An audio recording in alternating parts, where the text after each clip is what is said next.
अस्सलाम वालेकुम एवरीवन। मैं उम्मीद करती हूँ आप सब ठीक होंगे।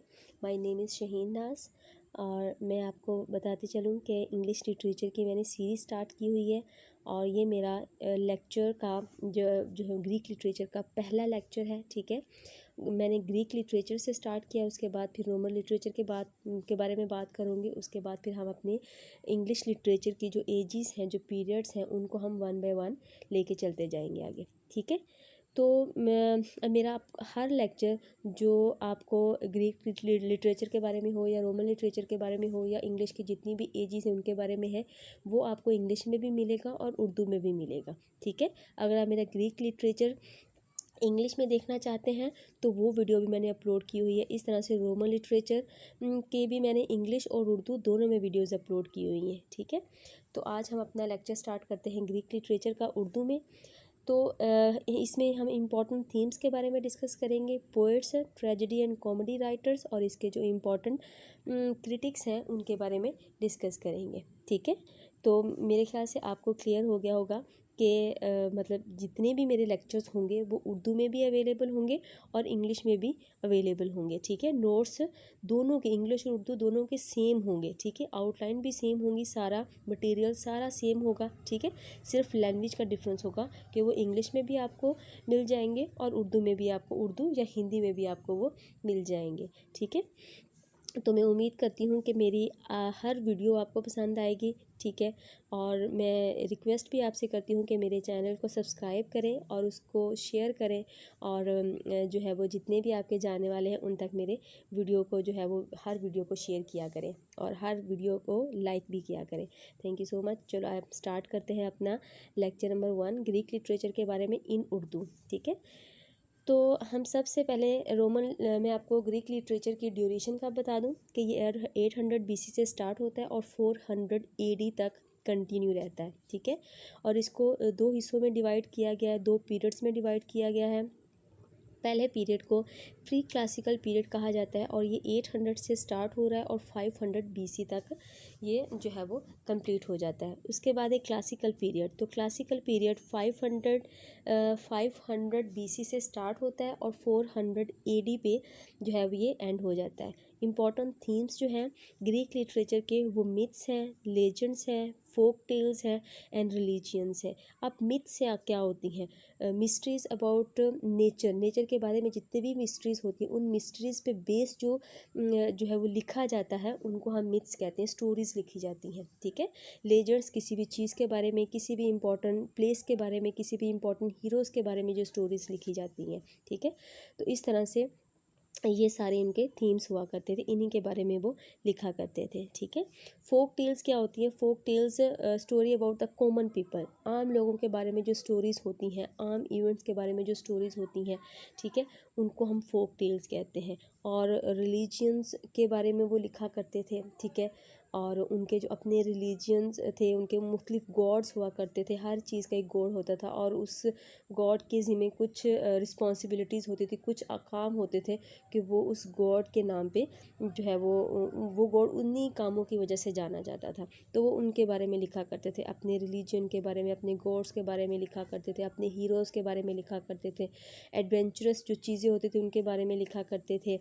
ठीक है, तो ये सारे थीम्स जो है वो ग्रीक लिटरेचर के हुआ कर। अगर हम पुरानी मूवीज़ उठा के देखें या अगर हम ग्रीक लिटरेचर पे बनी मूवीज़ उठा कर देखें या फिर अगर हम ग्रीक की बुक्स देखें तो हमें इस तरह की थीम्स नज़र आती हैं।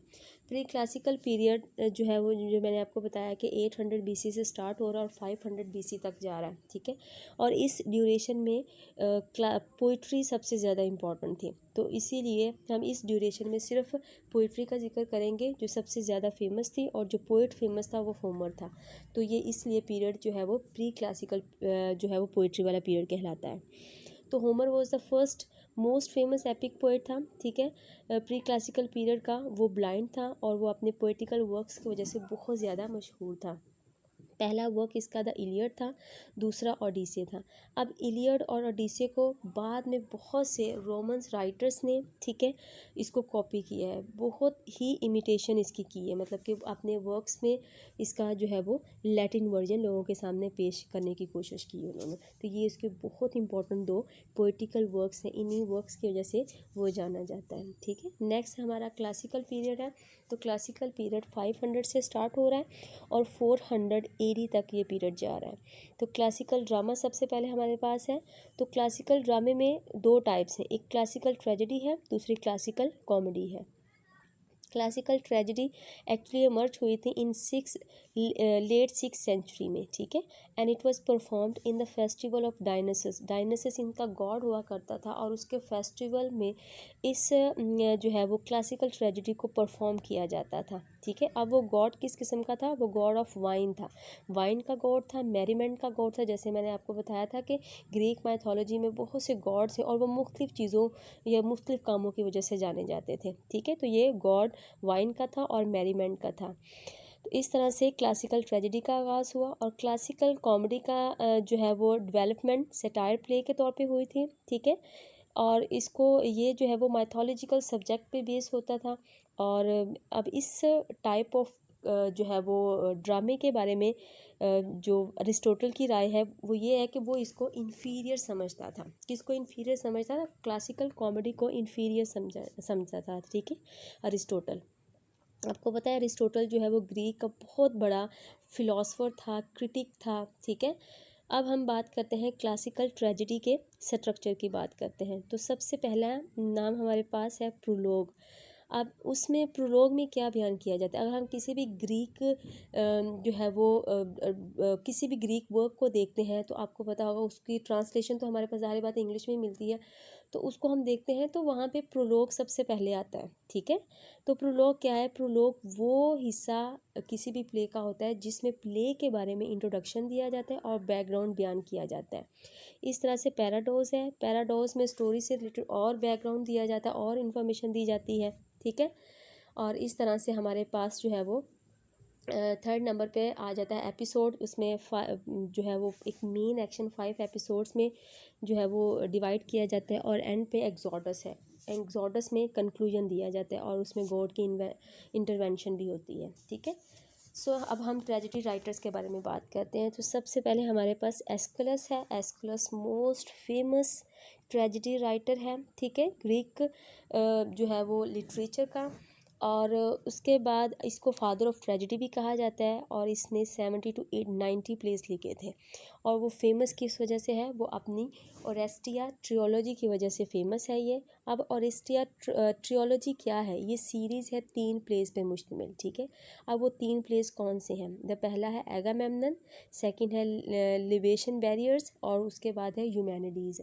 तो ये 3 प्लेस मिल के ट्रियोलॉजी बनाते हैं जिसका नाम है ओरेस्टिया ट्रियोलॉजी। दूसरे नंबर पे हमारे पास है सोफोक्लीज। सोफोक्लीज जो है वो एस्कुलस का कंटेम्परेरी था, ठीक है, और उसने 100 प्लेस लिखे थे और वो अपने जो है वो थीबन ट्रियोलॉजी की वजह से फेमस था ये भी, ठीक है। जैसे एस्कुलस फेमस था अपनी ट्रियोलॉजी की वजह से, इस तरह से ये भी अपनी ट्रियोलॉजी की वजह से फेमस है। तो थीबन जो ट्रियोलॉजी है ये क्या है? Is a series of 3 plays. ये भी एस्कुलस की जो है वो ट्रियोलॉजी की तरह एक सीरीज़ ही है 3 प्लेस की। अब वो 3 प्लेस कौन से हैं? पहला है इडिपस रेक्स जिसको हम इडिपस टायरेनस भी कहते हैं और इडिपस द किंग भी कहते हैं। तो ये तीनों जो नेम्स हैं पहले नंबर पे ये एक ही प्ले के नेम है। उसके बाद है इडिपस एट कॉलोनस और एंड पे है एंटीगोन। तो ये 3 प्ले मिल के ट्रियोलॉजी बनाते हैं, ठीक है, जिसको हम थीबन ट्रियोलॉजी कहते हैं। उसके बाद है यूरिपिडीज़। थर्ड नंबर पे यूरिपिडीज़ आ रहा है। ये भी ट्रेजेडी राइटर है और इसने 90 प्लेस लिखे हैं and he was compare to Socrates. तो इसको सॉक्रेट के साथ कंपेयर किया जाता है, ठीक है। और ये अपने जो है वो एक प्ले है मीडिया जिसका नाम है, उस वजह से ये फेमस है। तो ये हमारे 3 जो है वो फेमस ट्रेजेडी राइटर्स थे जिनका मैंने आपके सामने जिक्र किया है। पहले नंबर पे कौन है? एस्कुलस है, फिर सोफोक्लीस है, उसके बाद यूरिपिडीज़ है। नेक्स्ट हम बात करते हैं क्लासिकल कॉमेडी राइटर्स के बारे में। तो सबसे पहले नंबर पे अरिस्टोफेन्स आ रहा है। इसने ओल्ड कॉमेडी को स्टार्ट किया था in contrast with the new comedy of Menander. मतलब कि मिनेंडर ने न्यू कॉमेडी को स्टार्ट किया था, तो इसने उसके बरक्स जाके जो है वो ओल्ड कॉमेडी को स्टार्ट किया था। और इसने रियल इंडिविजुअल्स को और लोकल इश्यूज जो आसपास के थे उनको इसने स्टाइल जो है वो उस पर स्टाइल किया था इसने, ठीक है। तो इसके जो फेमस वर्क्स हैं वो हैं, फेमस कॉमेडीज़ जो इसकी हैं, द क्लाउड्स हैं, ठीक है, और उसके बाद है द फ्रॉग्स। ये इसकी जो है वो फेमस 2 कॉमेडीज़ हैं अरिस्टोफेन्स की, ठीक है। तो नेक्स्ट हम बात करते हैं मिनेंडर की। मिनेंडर हमारा सेकंड कॉमेडी राइटर है। अब इसने क्या किया, इसने न्यू कॉमेडी को स्टार्ट किया, ठीक है। पहले हमने कहा कि उसने ओल्ड कॉमेडी को स्टार्ट किया, तो इसने न्यू कॉमेडी को स्टार्ट किया। और इसने जो है वो क्या किया, इसने जनरलाइज्ड किया सिचुएशन को और स्टॉक करेक्टर्स को अगेंस्ट द ओल्ड कॉमेडी। मतलब कि ये इसने जो कुछ भी लिखा वो ओल्ड कॉमेडी के बरक्स लिखा, क्योंकि इसने न्यू कॉमेडी स्टार्ट की और पहले जो थी वो ओल्ड कॉमेडी थी, ठीक है। और अब ओल्ड कॉमेडी जो थी वो किसके बारे में, वो पर्सनल सटायर था, ठीक है। तो इसने क्या किया, इसने न्यू कॉमेडी स्टार्ट की और न्यू कॉमेडी आगे चल के कॉमेडी ऑफ मैनर्स में जो है वो डेवलप हो गई। तो ये अपने 2 फेमस वर्क्स की वजह से फेमस है, मशहूर है, वो है डाइक्लस और सैमिया। उसके बाद हम ट्रेजेडी राइटर्स, हमने पोइट्स डिस्कस कर लिए, ट्रेजेडी राइटर्स डिस्कस कर लिए, और उसके बाद कॉमेडी राइटर डिस्कस कर लिए। तो अब हम ग्रीक क्रिटिसिज्म की बात करेंगे।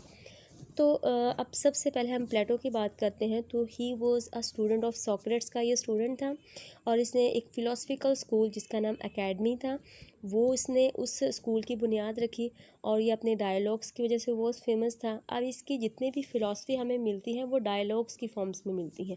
अब ये वो डायलॉग्स थे जो उसके और दूसरे लोगों के दरमियान में हुआ करते थे, या उसके स्टूडेंट्स के दरमियान में हुआ करते थे, ठीक है। तो इस तरह से 36 डायलॉग्स लिखे थे, और उनमें 4 जो है वो आपके नीचे दिए गए हैं, ठीक है, जो मोस्ट फेमस है। उसके बाद है अरिस्टोटल। अब अरिस्टोटल कौन था, ही वॉज प्लेटोज स्टूडेंट, ठीक है।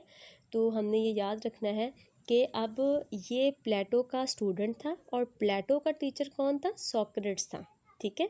ही फाउंडेड लाइसियम। अब इसने भी एक एकेडमी की बुनियाद रखी जिसका नाम लाइसियम था, अपने टीचर की तरह, जैसे उसके टीचर प्लेटो ने एक एकेडमी की बुनियाद रखी थी, ठीक है।